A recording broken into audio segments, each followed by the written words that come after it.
Hello बच्चों, let's see the given question. The question says time period of oscillation of the same simple pendulum measured using four different measuring clocks were recorded as 4.62 second, 4.632 second, 4.6 second and 4.64 second. The arithmetic mean of these reading in correct significant figure is option A given a 5 second, option B given a 4.6 second, option C given a 4.623 second, option D given a 4.62 second.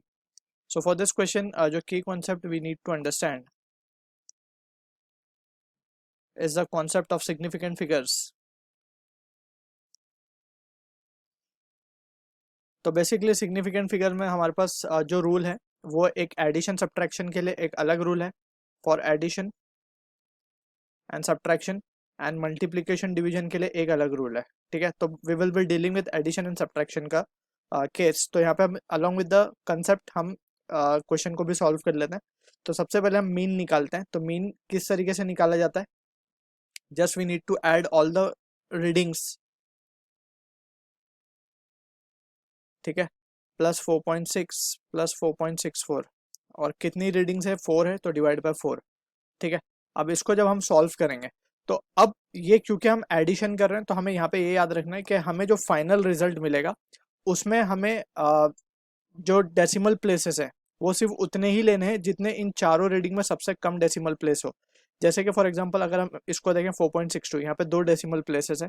फिर इसके बाद 4.632, इसमें 3 है, इसमें 1 है. तो ये एक जो है हमें जो फाइनल आंसर आएगा उसमें भी हमें सिर्फ आंसर जो है एक डेसिमल प्लेस तक ही रखना है. So that is what the rule says regarding the addition and subtraction. तो यहाँ पे अब हम इसको जब ऐड कर लेंगे, सो ऑन एडिंग ये रिजल्ट हम देख सकते हैं कितना आ रहा है. It comes out to be 18.492 divided by 4.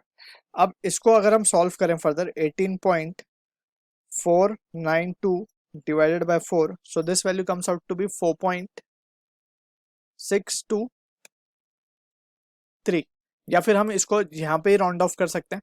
जैसे हमने बोला कि लिस्ट डेसिमल यानी कि 4.92 वाले टर्म को हम पहले हम इसको लिख देते हैं और इसको हम इस तरीके से लिख देते हैं 18.4 डिवाइडेड बाय 4. तो फाइनली अगर हम देखें तो 18.4 डिवाइडेड बाय 4 जब हम करेंगे तो आंसर आएगा हमारे पास 4.6. So 4.6 second will be the answer for this question जो कि मैच होगा हमारा ऑप्शन बी के साथ. So I hope you understood the solution. All the best.